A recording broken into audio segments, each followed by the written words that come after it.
there really aren't going to really be a need for a lot of hefty-dufty rules tonight. This is a real good setting because everyone is civic-minded. I think everyone's pretty proud of our candidates, too, to be honest with you. It takes a lot to endure something like this repeatedly, and I know this is at least the third time that I've been here, and a lot of familiar faces. So, again, you know, I'm impressed always with the sense of civic responsibility in Bisbee. It's impressive. So I'm going to get out of the way, and I think the bell's ready to go. So very good. Thank you. Who's first? You just step right up, ladies and gentlemen. There's no rules. There's no list. If you have a question, be the first. Sure, I'll go. Come on, both up, because we can have a line. One person okay. line, make a line. Yeah. Hi, Andrew. David, Ronnie. All right. And your questions are Andrew Laws. I've lived in Bisbee for 40 years, business owner for 24 years in Old Bisbee. And my question is about the Border City Land Corporation wants to sell their property, the big parking lot, and I think it was a big mistake for the city to sue them in the first place. We should have bought it back when the city had a surplus, and it was a wrong that should have been righted then. Sorry, you only have 40 seconds, so if you have a question. So I'm curious what you both would say about just buying it and be done with it, because if we lose that as parking, that's going to kill the goose that's laying the brass egg around here. There's no golden egg. Thank you. Well, that's certainly a very interesting issue. I'm not sure if the city would be in the real estate market right now, possibly, but addressing that concern of a possible hotel being built there. First off, the Planning and Zoning Commission is still deciding whether to transfer the zoning from C1 to C3 or 4, and the council would have to approve that. However, for a hotel to be built there, this is for public information, that would have to go before the Design Review Board, which is an autonomous board, and their decisions are final. It wouldn't come before the council. So as far as the city buying that and buying the parking lot, I don't see that as a possibility. I heard the question differently. I didn't hear anything about a hotel on the question. But the fact is, it's a very complicated issue because of the litigation that was involved. And as a part of that litigation and the settlement agreement, part of it was that the city would look very favorably on the rezoning of that property. And that's what's being asked, is for that property to be rezoned. Now, we keep hearing about a hotel, and that has been brought up by individuals associated with the company itself. However, the rezoning actually allows it to be used for many purposes. C4 allows it to be sold for many purposes. Now, as far as the city buying that, I don't think that that's really at the present time within our price range, although that could be discussed. Can I get a follow-up? Because that wasn't really my question. Is what are we going to do when we have no parking? What's the business supposed to do with no parking for anybody? I'm sorry. You have an opportunity to come back and add to your question if you'd like once the line is going by.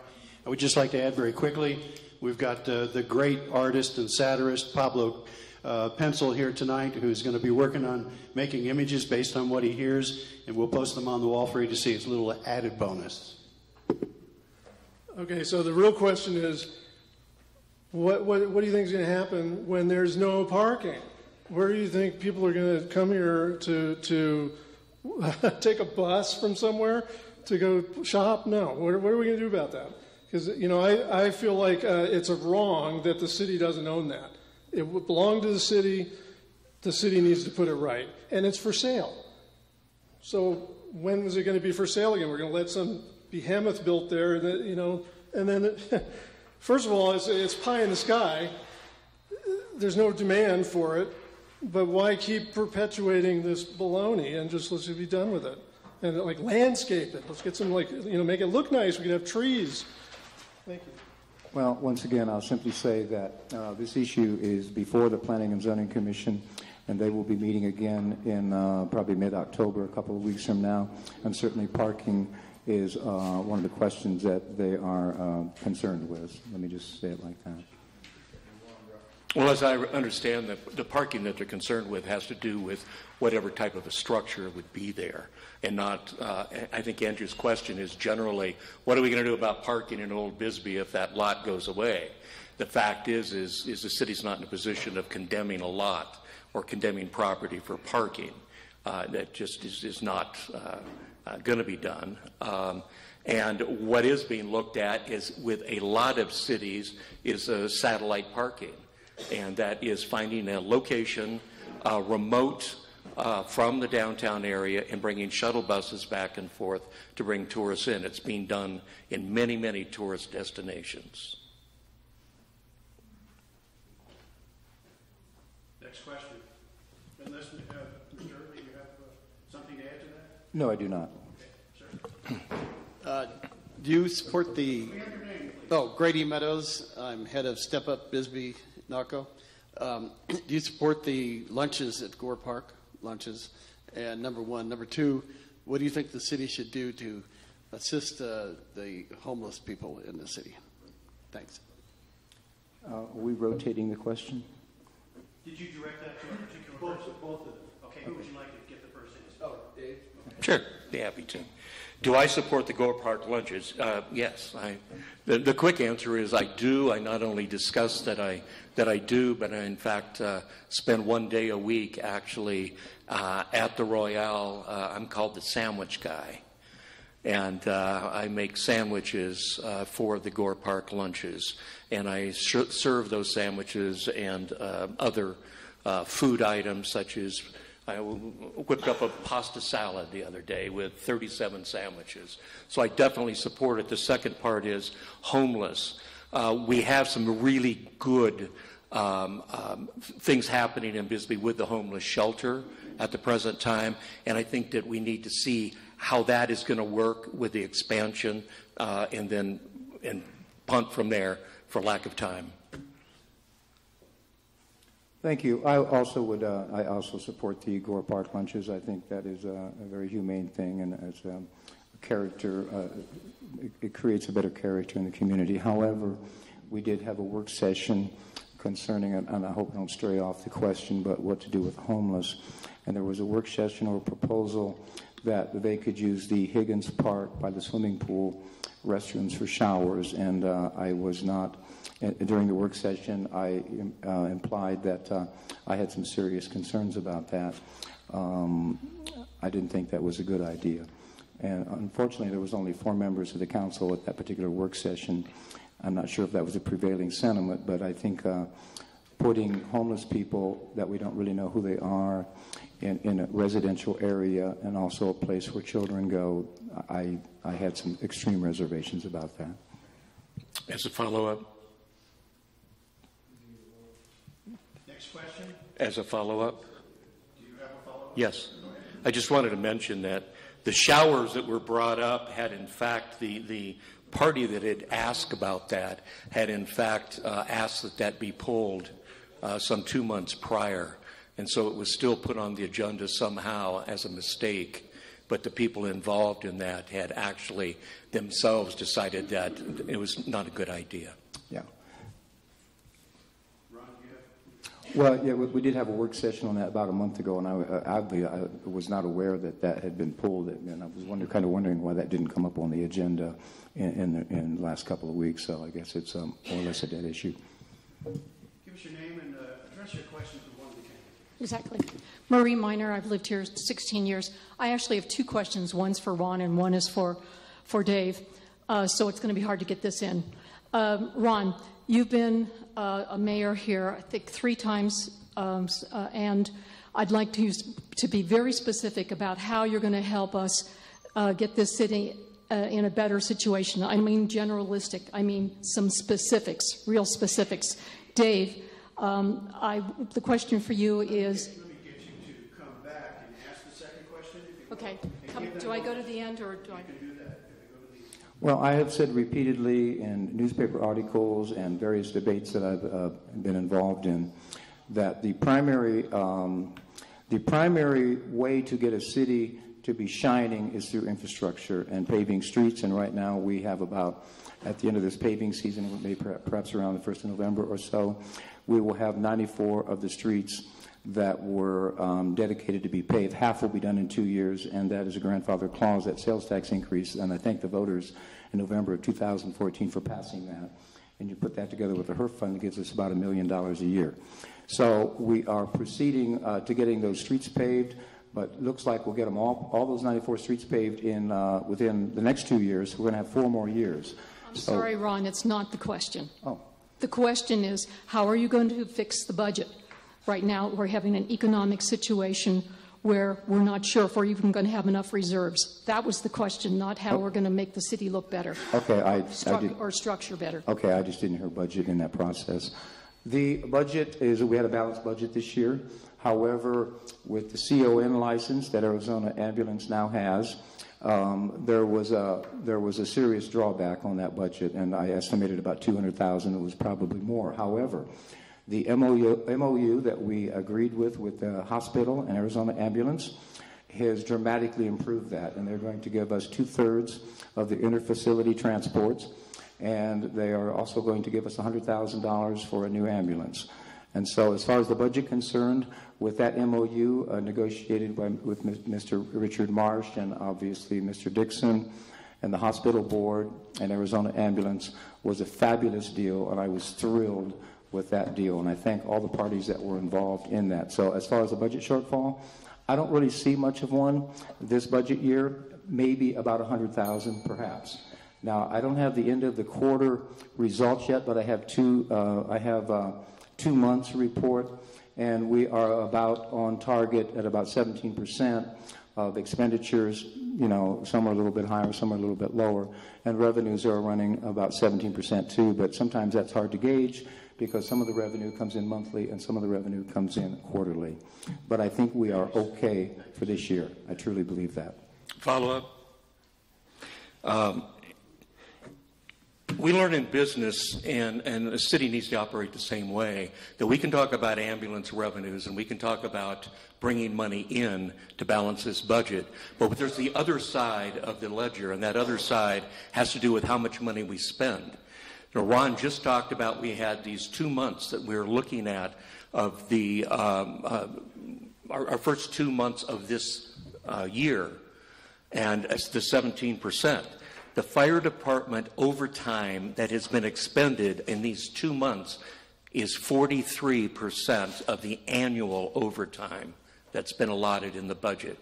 So I just want to keep this straight, that we might be making more money here, but we're spending more money here. So the bottom line is that you don't have more money to spend, and the budget picture is not that rosy.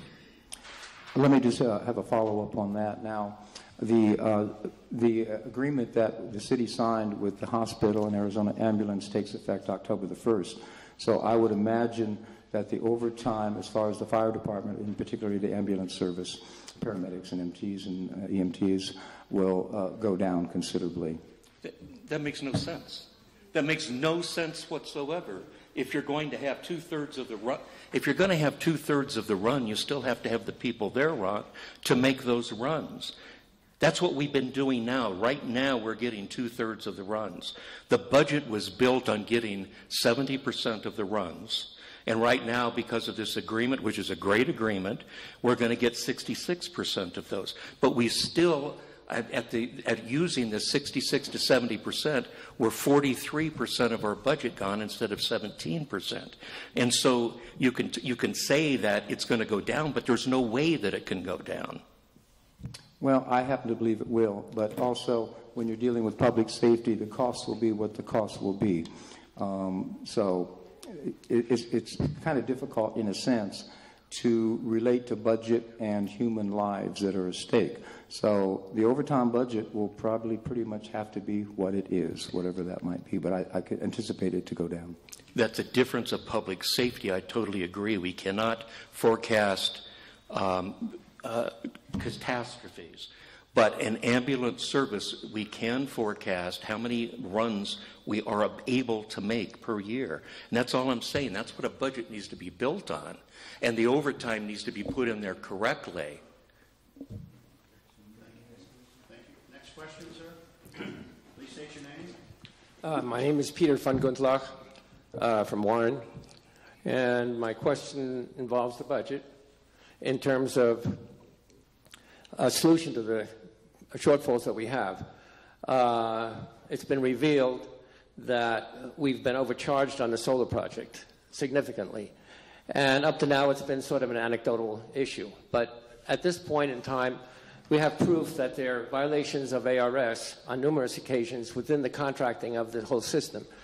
In essence, we're out about $325,000 that we could collect immediately if there was enough will to pursue this. What's your question, sir? The question is, how willing are either of you to pursue this when you get reelected in order to recover monies that are our monies that were taken without our knowledge? Who do you direct that to, Peter? To both. Pick Okay. one to start. Okay, or Oertle. Oertle will say this. When we're dealing with litigation, I deal with the city attorney, and I'm usually talking to him a couple of times a week, most of the times not real serious issues. But that would be in the city attorney's domain, and my position on this at this particular moment in time, obviously this would go into executive session, that I'm not willing to pursue it at this particular time unless it comes up, and I'm sure the city attorney is aware of it, that he would have to say that we need to do this. He said it was too complex for him. Well, that's My his turn? opinion. Yes. Okay. My turn is, Peter, I think you know, having to do with the swimming pool issue, that it was brought to my attention that there was a charge of about $3,200 that was closer to $4,000 that was inappropriate. And, you know, as a citizen of Bisbee, I wrote the president of that company a letter asking that he return that $4,000 to our coffers. Now, he said kindly indicated he wouldn't, but the fact is I think that would show that I'm going to pursue monies that's owed us. However, I would do it by talking to the city attorney about us hiring an attorney that specializes in this area for their input. Okay. Well, thank you. Thank you. Next question, please. Tell us who you are and direct your question to one of the two candidates, if you would, please. I want to direct the question to Mr. Smith. My name is Shirley Dowdy.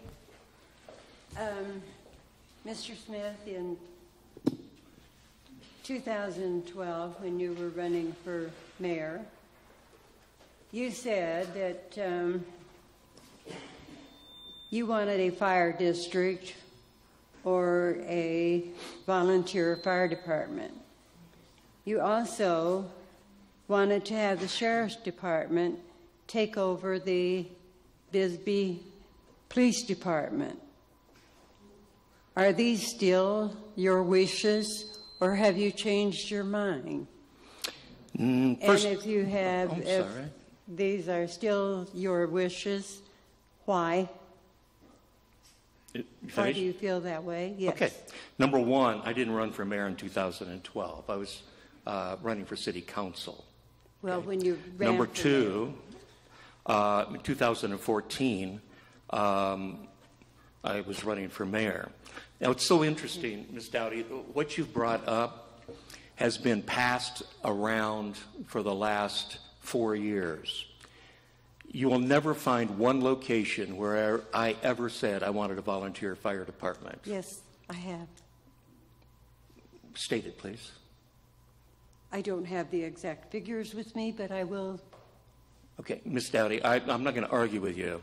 I'll answer your question to the audience. Should anybody be able to find differently, then I think that would be important to show. I have never stated that I wanted the police department to become a part of the sheriff's department, ever.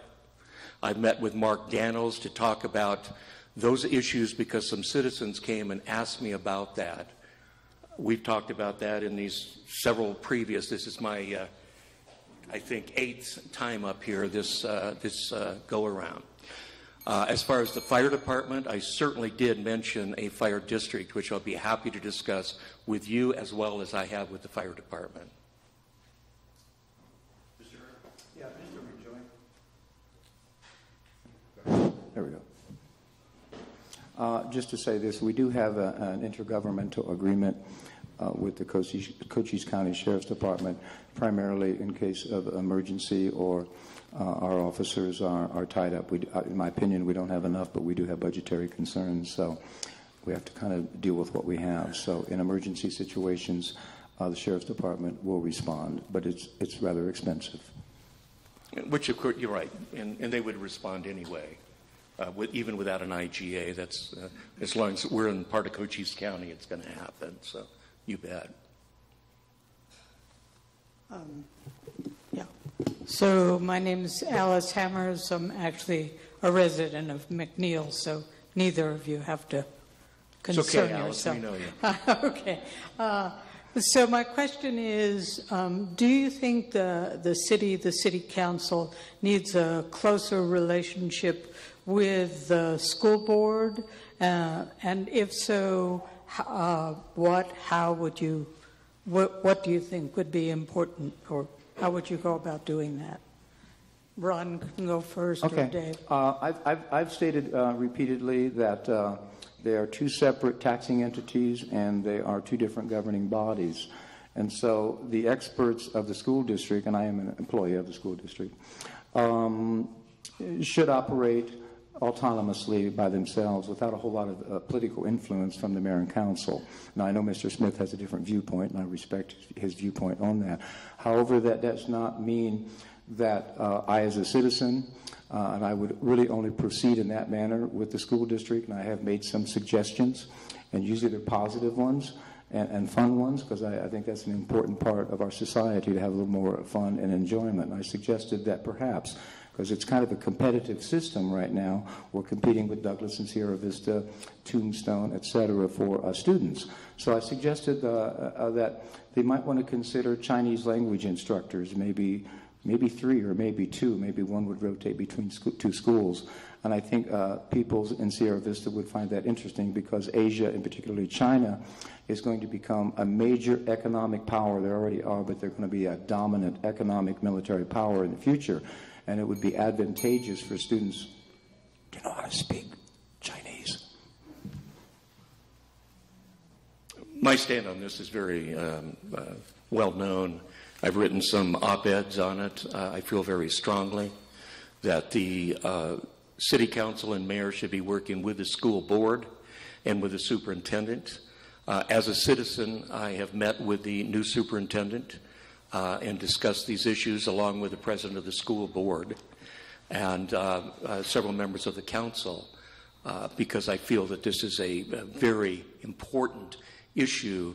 I also went to Saurita with several members of the council and members of the school board to observe their operation as to how Saurita works with the business community in furtherance of establishing their A rating in their schools. And this is something that, as mayor, I would absolutely be involved in. Thank you. Next question, please. Hi, I'm still Marie Miner. My turn? Yes, Dave. And a response from Ron as well. Yes, it's been brought up by the Bisbee committee about the senior assisted living. And Ron Oertle brings it up all the time. It's a money-making project. It's going to help the city, et cetera. I don't see it. But anyway, I would like to know where you stand on that particular program. Would you also want to further it? And what would both of you do to try and keep it so it's affordable? Because I'm going to be living in one of those probably down the road, and I'd like to be able to afford it. If it's $6,000 a month, forget it. Is that my question? Yours first. All right. Thank you. First of all, I'm all for this. I was the original liaison to the Bisbee Committee. I'm very aware of this project. I keep abreast of this project. I know that there's been, we keep hearing about this project, but I know that there's been some problems and that the project has been slowed up, and hopefully that will be resolved with Freeport within the next couple weeks, although we are behind in the project because of that. As far as whether you can live there or not, Marie, it's the Arizona Department of Housing that's involved, and it's low-income housing. And so it's done exactly for that reason, which I do support, and I do believe it's going to be an important part of Bisbee. I appreciate that, David. I've been working with Stan Stern and Councilmember Dunn, who's in the audience tonight, and Fred Miller, who's here tonight as well, for about a year. And it began sort of by an accident. Mr. Stern and I had dinner with Michael Traylor, the director of the Arizona Department of Housing, and our conversations, primarily me, I was just curious. I didn't expect it to happen. I was curious as to what he would say. But he led us down a path to the Foundation for Senior Living, a nonprofit organization. And step by step by step, and they have presented land to us, about 14 acres between Eads Construction, or formerly Eads Construction, and Taylor Avenue in Don Louis, about 14 acres. And they've indicated that would be, that would be an extremely generous giving to the city, that then we would transfer over to the Foundation for Senior Living. So it had a few problems. It had some lead poisoning. I was out there just last week walking around with Luis Arbalo from Phoenix, from the Foundation, and it's cleaned up. Freeport did clean it all up. I'm not sure about the washes down in, but where we might do some major building, they did clean it up.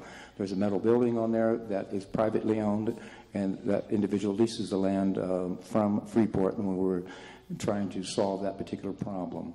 So it has been stalled with some items that have popped up, but it is a fabulous project, and probably about 50 apartments for low-income elderly people. I'm very excited about it, and I will work hard, whether I'm elected or not, to see that come to fruition.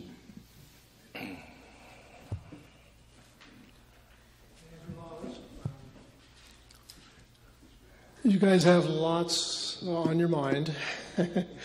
Just make it that I don't have to make think it about. succinct. Make it so that So I appreciate understand. that. You guys, you're dealing with all kinds of details, and you know, maybe I think the day-to-day, everything you guys do is so important. Maybe you need to look at a little long-term vision thing here, right? I'm absolutely not. I'm totally in favor of private property rights. I've never suggested like condemning property. The way I understand it, that land is for sale. Do you have a question, sir? And so I can't think of anything long-term more detrimental to Bisbee's future than losing our parking.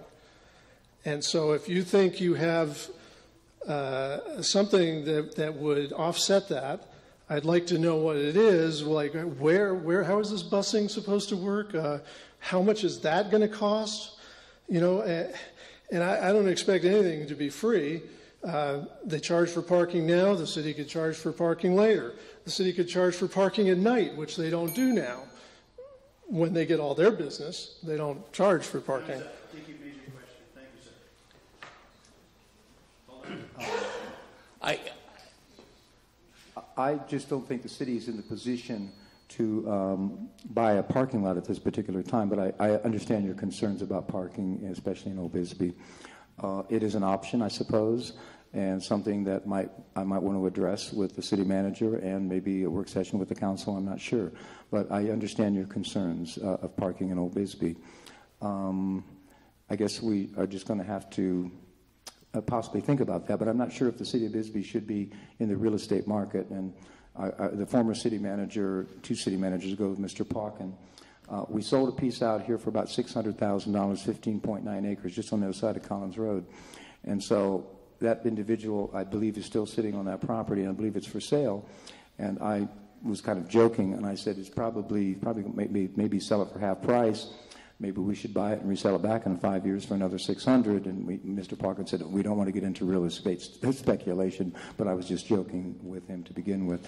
So, but I appreciate what you're saying, Mr. Laws, and I will think about that for sure.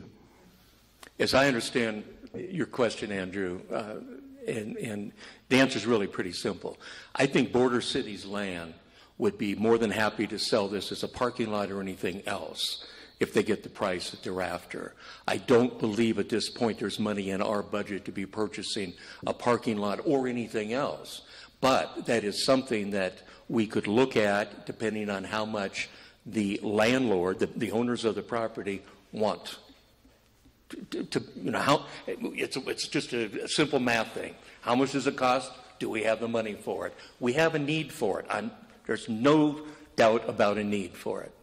It's just the actual dollars and cents involved.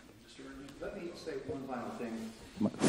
To Mr. Laws, you've been coming down to the council session recently, and I very much appreciate that. And on some of the things you've spoke on, I agree with, maybe another one I didn't agree with, but I appreciate you coming down and giving your expressions of what you think. I think that's vitally important in the community, because if David wins or I win, we will be working for you. And so I wish more of the community would come down and just state what they believe, whether I would support that or David would support that or wouldn't support that. I like to hear from the community, and I appreciate you coming down and keep coming. Next question. Peter von Gunzlach from Warren. This is addressed at Mayor Ron Oertle. And when I proposed that issue of and the possibility of recovering at least $325,000, particularly since we're so short, and the fact that these violations were violations of the Arizona revised statutes, and they can be quoted very simply, and the statute of limitations is still in force, so that we can go after and pursue this money. Why is it so casually dismissed as being not really that important to you, and from your last response? Let me state right off the bat, alleged violations. I'm not going to say violations because I don't want them to sue the city. Whatever's comfortable for you. And that's comfortable for me. Alleged violations. But I have the documents to show. I've thought about it, and it's been lingering there for a few years, and it hasn't been picked up. And quite frankly, I'm not sure if we have a good case in this particular situation. I know that you think we do. I'm not sure. Have you read all the evidence and seen the violations of public law? I mean, we're a country of laws, not a country of impunity like others are, and I expect that we should be able to enforce laws that have been violated, and they're still pending. The violations still continue, and the fact that we're hurting for money, and the fact that this is our money that was taken from us through various forms of deceit, it should be recovered. So that's my statement, and I can't believe that they would be so casually just thrown aside, because this is money that we need in order to operate our system, for the swimming pool, for the library, and for all the other public services that are lacking right now. You've eloquently made your point. I'll be real frank with you, Mr. von Gunlock. I don't think that on these alleged violations, I'm not entirely convinced that we would win that in a court of law. And that it falls into the realm of the city attorney, and I will revisit that particular issue with him next week. Mr. Smith. That wasn't addressed to me. Do you have a follow-up? I have already stated my position. Okay. Next question. Thank you, ma'am. Sheriff Fosco, I was born and raised here, left for a short while, and came back in 1989. I don't really have a question. I have a statement. I was on the City Council from 1994 to 1998. At that time, Borderlands had just acquired the city parking lot. Excuse me, could you take your hand off the mic? Oh, I'm sorry. Sure. Thank you very much. I don't know if it's helping, is it? We'll see. Okay. And at that time, it was very contentious between the city and Borderlands. They wanted to lease it back to the city for parking, and we said no, because it was How they got the parking lot in the first place was classified as a typo. Well, a typo was part of a sentence that should have said not including, and it said and including. That's how they got the parking lot. So what I'm here to say, and I'll quit rambling, is at that time there was a hotel proposed for that particular piece of land. I can't remember what agency was called in, but it was thoroughly studied. It was anyway. Okay, because I'm going to help you. I know. Keep talking. Because of the damage done by the mining and the creation of the state highway, it was determined that nothing of that weight or stability could be put on that land, that it was entirely, they said it was riddled, that nothing of any weight could be put on there. And they were very emphatic that we even keep RVs off of there, not too many RVs, just cars. And so maybe that will clear up a few things. Thank you. Reese, could you do anything with a minute? I'm sorry? Could you do anything with a minute? Want to help this discussion? Yes. Sure. Please take a minute. Excuse me. And this would be to address what you've heard here tonight. If there's anything that's inaccurate or that you take issue with, please just take a minute. That's all I can really give you. Thank you. I appreciate that. And I would like to correct the record. Number one, the city didn't sue us. We sued the city. Hence, we have a settlement agreement, which we're working on, and it's processing through the city process. That's number one. Then the issues about weight are not relevant. We've done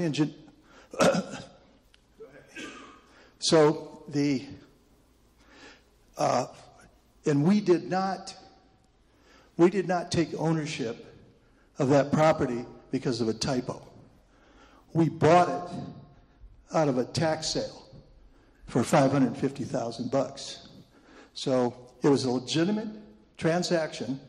I know nothing about the history before 21 years ago when we bought the property. Have you ever heard anything about a typo? Where does that idea come from? I did not say that they did not buy it.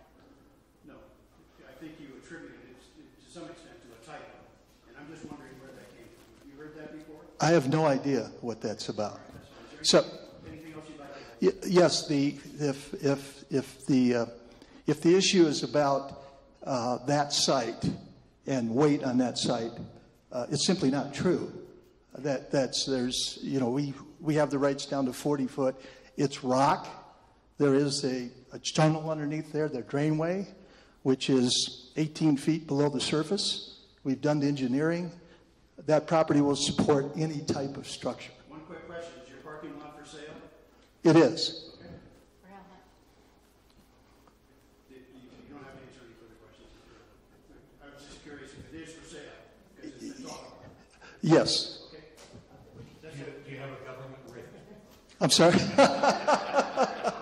Well, in fact, I do. If you'd like to negotiate right now, I'm up for it. Because we're always a seller. We develop real estate. We've owned it for 21 years, and we're interested in developing it or selling it. It's private property. Maybe we can have coffee. We can have coffee and discuss. And also, the point is, it's not public parking. It's private property. So not the allegation, but the concern that somehow we're taking parking spots out of the inventory, simply not true. It has never been public parking. There is an issue with parking, which you're trying to help. Yes, we're trying to work with the city, collaboration, to develop that property, which includes solutions to the parking. There are solutions to the parking. So it isn't, that property can be developed without not including parking in the solution. Can we right there to speak, so I don't want to get too confused with the two Mr. Sure. Well, so, Take 10 seconds to hit there. Finish it. yeah, so we'll negotiate here shortly on the deal. Take the mic.